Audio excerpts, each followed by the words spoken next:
Semangat pagi anak-anak semua. Pada kesempatan ini kita akan masuk pada materi persamaan kuadrat. Nah, persamaan kuadrat memiliki kompetensi dasar sebagai berikut. Nah, ini yang akan kita pelajari di kesempatan ini. Persamaan kuadrat. Nah, kompetensi dasar yang diharapkan adalah yang pertama, kita bisa mengetahui mengenai bentuk umum persamaan kuadrat. Bentuk umum persamaan kuadrat. Yang kedua adalah kita dapat menyelesaikan persamaan kuadrat, atau dengan kata lain, kita dapat menentukan himpunan penyelesaian dari persamaan kuadrat. Himpunan penyelesaian dari persamaan kuadrat. Dan yang berikutnya adalah kita dapat membuat persamaan kuadrat. Jadi dari himpunan penyelesaian tersebut, kita dapat membuat persamaan kuadrat baru. Membuat persamaan kuadrat baru. Dan yang berikutnya, yang terakhir adalah kita dapat mengaplikasikan di dalam kehidupan sehari-hari. Aplikasi dalam kehidupan sehari-hari. Kehidupan sehari-hari. Oke. Bentuk umum dari persamaan kuadrat adalah, jadi kita harus dapat mengetahui terlebih dahulu bentuk umum dari persamaan kuadrat, yaitu ax kuadrat plus bx plus c. Nah, ini adalah bentuk umum daripada persamaan kuadrat, ya. Nah, sebelum kita masuk ke persamaan kuadrat, pertemuan pertama ini kita ingin mencoba menggali apa sih yang menjadi dasar saat kita belajar persamaan kuadrat. Nah, dasar kita saat belajar persamaan kuadrat adalah kita dapat memahami terlebih dahulu EPB dan KPK. EPB dan KPK. Oke. Kita akan coba gali tentang EPB dan KPK itu seperti apa. Mungkin kita sudah sering mendengar istilah EPB dan KPK. Dari SD kita sudah belajar mengenai EPB dan KPK. Kita akan coba sedikit ulas terlebih dahulu ya. EPB itu adalah faktor persekutuan terbesar. Jadi EPB adalah faktor persekutuan terbesar. Faktor persekutuan terbesar. Ya. Nah, ini maksudnya apa sih faktor persekutuan terbesar? Katakan kita memiliki bilangan 4 dan 6. 4 dan 6. Nah, dari sini kita diminta untuk menentukan EPB-nya. Ya, faktor persekutuan terbesar. Pertama, kita harus cari tahu dulu bilangan yang bisa membagi 4 itu apa saja, atau kita kenal dengan istilah faktor dari 4. Kita tuliskan semua bilangan yang bisa membagi 4. 1, 2, dan 4. Betul. Kemudian kita tuliskan faktor dari 6. Semua bilangan yang bisa membagi 6, yaitu 1, 2, 3, dan 6. Kemudian dari faktor tersebut kita lihat manakah yang sama. Ternyata yang sama itu ada 1 dan 2. Dari 1 dan 2 ambillah yang terbesar. Itulah yang kita sebut sebagai faktor persekutuan terbesar, yaitu EPB-nya adalah 2. Nah, kemudian temannya EPB adalah KPK. KPK itu adalah kelipatan persekutuan terkecil. Kelipatan persekutuan terkecil. Kelipatan persekutuan terkecil. Atau dengan sederhananya, KPK itu kita mencari bilangan yang bisa dibagi oleh 4 dan 6. Ya, kalau kita mau list dari satu-satu boleh. Kelipatan 4 itu apa saja? Kita tuliskan di sini. Kelipatan 4 dari 4, kemudian 8, kemudian 12, kemudian 16, dan 20. Kelipatan dari 6. Kelipatan dari 6. Ada 6, ya. Kemudian 12, 18, 24. Sini juga ada 24. Nah, kemudian dari sini kita lihat yang sama kelipatannya apa saja. Ada 12 dan ada 24. Tapi pengertian dari kelipatan persekutuan terkecil, kita pilih dari dua bilangan yang sama itu, yang terkecil itu KPK-nya berapa? Kelipatannya berapa? 12 kan ya? Nah, yang terkecil itulah yang kita ambil sebagai nilai KPK, yaitu 12. Oke? Sampai sini bisa dipahami ya. Kemudian yang berikutnya adalah bilangannya saya akan tambah.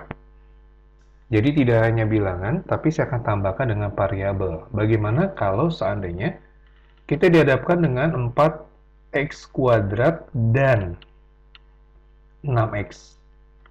Kita diminta mencari EPB-nya. Nah, yang pertama kita lihat bilangannya dulu. Antara 4 dan 6, ya, antara 4 dan 6, itu kita ambil EPB-nya, tadi kita sudah ketemu 2. Kemudian, ketika ada variabel x kuadrat dan x, kita sebenarnya nggak perlu pusing. Lihat yang sama, ada di dua-duanya, tapi ambillah yang terkecil, yaitu adalah x. Nah, inilah yang disebut sebagai EPB. Sedangkan KPK-nya, nah KPK-nya, pertama kita ambil bilangan yang bisa membagi, ya, yang bisa dibagi oleh 4 dan 6, yaitu 12. Yang selanjutnya adalah antara x dan x kuadrat, ambillah yang terbesar, yaitu x kuadrat. Ini adalah KPK-nya, ini adalah EPB-nya. Tapi saat kita bicara tentang persamaan kuadrat, sebenarnya titik poinnya adalah di EPB-nya.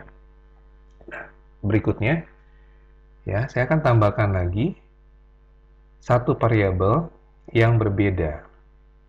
Jadi, 4x kuadrat dan 6xy. Untuk mencari EPB, itu nggak perlu repot. Kenapa? Tinggal kita ambil yang samanya saja. Ya, kita tinggal ambil yang samanya saja, yaitu 2x. Sama. Bilangan dengan bilangan terkecil 2, x kuadrat dan x adalah x-nya. Tapi kalau KPK, yang tidak ada temannya pun kita masukkan di dalamnya. Jadi KPK-nya 12x kuadrat y. Ini adalah KPK-nya. Oke, sampai sini masih bisa ya diikuti. Nah, kemudian kita akan coba lihat dari soal latihan. Ya, kita akan coba lihat dari soal latihan. Kita diminta mencoba memfaktorkan, ya, mencari EPB itu dari berapa? Yaitu dari, katakan 6A, kemudian ditambah 8AB. Kita akan coba faktorkan dia, ya, atau kita sederhanakan. EPB dari 6 dan 8, bilangan yang bisa membagi 6 dan 8 adalah 2. Kemudian A dan AB yang sama A-nya, keluarkan A-nya. Jadi yang di sini tinggal 3. 3 dari mana? 6A dibagi dengan 2A, dapat 3. Kemudian plus 8AB dibagi dengan 2A, ketemu 4B. Nah, ini adalah memfaktoran dari persamaan yang ini. Ya. Oke, kemudian yang berikutnya adalah kita dihadapkan dengan bentuk yang kedua. Yang kedua misalkan adalah A pangkat 3 dikurangi dengan A pangkat 5. Bagaimana memfaktorkannya? Kita lihat tidak ada bilangan di depan mereka. Murni variabel. Ambillah pangkat yang paling kecil, simple.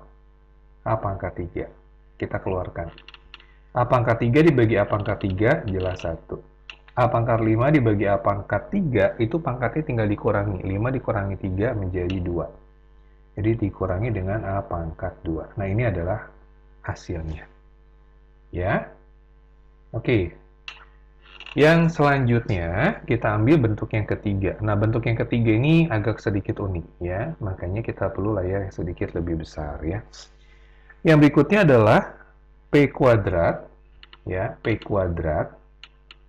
Kemudian ditambah dengan PQ, ditambah dengan PQ. Kemudian dikurangi dengan QR, kemudian dikurangi dengan PA atau PR ya. Nah, bagaimana kita diminta memfaktorkan ya? Memfaktorkan dari persamaan tersebut. Langkah pertama kita cluster, kita bagi menjadi P kuadrat, kemudian ditambah PQ. Nah, ini tinggal kita kurangi QR ditambah PR. Nah, upayakan kalau di sini ya plus, di sini juga plus ya. Minusnya kita keluarkan, sehingga kenapa di dalamnya jadi plus, di sini juga plus, supaya ketika keluar seperti atas. Kemudian yang berikutnya adalah kita tentukan EPB-nya antara P kuadrat sama P. Jelas P yang sama kita keluarkan yang terkecil, jadi di dalam tinggal P plus Q. Nah, dari mana? P kuadrat dibagi PP, kemudian PQ dibagi P adalah Q. Jadi ini adalah hasil pemfaktoran dari yang ada. Kemudian kita kurangi dengan QR ditambah PR. Nah, yang sama adalah R. Kita keluarkan R-nya. R, nah di sini adalah Q, di sini adalah P. Nah, sekarang kita lihat. P plus Q itu sama dengan Q plus P ya. Kenapa? Karena dia bersifat komutatif. Maka tinggal kita keluarkan di sini menjadi ini adalah P plus Q. Kemudian sisanya nggak ada temannya, gabungkan di sini. Nah, ini adalah pemfaktoran dari bentuk P kuadrat ditambah PQ dikurangi QR dikurangi dengan PR. Terakhir, dari pertemuan pertama ini, saya akan berikan bentuk yang kedua. Bentuk yang kedua adalah X kuadrat dikurangi Y kuadrat. Ini bisa kita faktorkan menjadi X plus Y, kemudian dikali dengan X minus Y. Ya, X plus Y dikali dengan X minus Y. Contoh misalkan, yang pertama, kita punya di sini A kuadrat, kemudian dikurangi 9. Bagaimana faktorkannya? A kuadrat berasal dari A pangkat 2, sedangkan 9 dari 3 pangkat 2. Jadi sama dengan atas, tinggal kita ubah A plus 3 dikali A minus 3. Oh, bagaimana kalau yang di depan? Ya, ada bilangan yang lainnya, misalkan 4A kuadrat minus 25, sama. Berarti tinggal kita ubah. 4A kuadrat berasal dari 2A yang dipangkatkan 2. 5 kuadrat berasal dari 25 ya. Nah, ini kita tinggal lepas menjadi 2A plus 5 dikali 2A minus 5 ya. Berikutnya adalah satu contoh yang ketiga, yaitu misalkan kita dihadapkan dengan kita ingin memfaktorkan, tapi di sini hanya diberikan X pangkat 2 minus 3. Bagaimana membuat pemfaktorannya? Nah, jadi X kuadrat itu berasal dari X yang dipangkatkan 2, sedangkan 3 berasal dari akar 3 yang dipangkatkan 2. Ini juga bisa. Sehingga menjadi X ditambah akar 3, ya, dikali dengan X minus akar 3. Oke, anak-anak, sekian pertemuan pertama ini, ya. Mudah-mudahan semuanya bisa dipahami dan dibaca lagi, dilihat lagi, kemudian dilatih kembali, ya. Nanti kita akan lanjutkan di pertemuan yang kedua, yaitu mengenai langsung bagaimana untuk membuat sebuah persamaan kuadrat dari proses perkaliannya seperti apa. Ya, baik, terima kasih. Tetap semangat untuk selalu memberikan yang terbaik.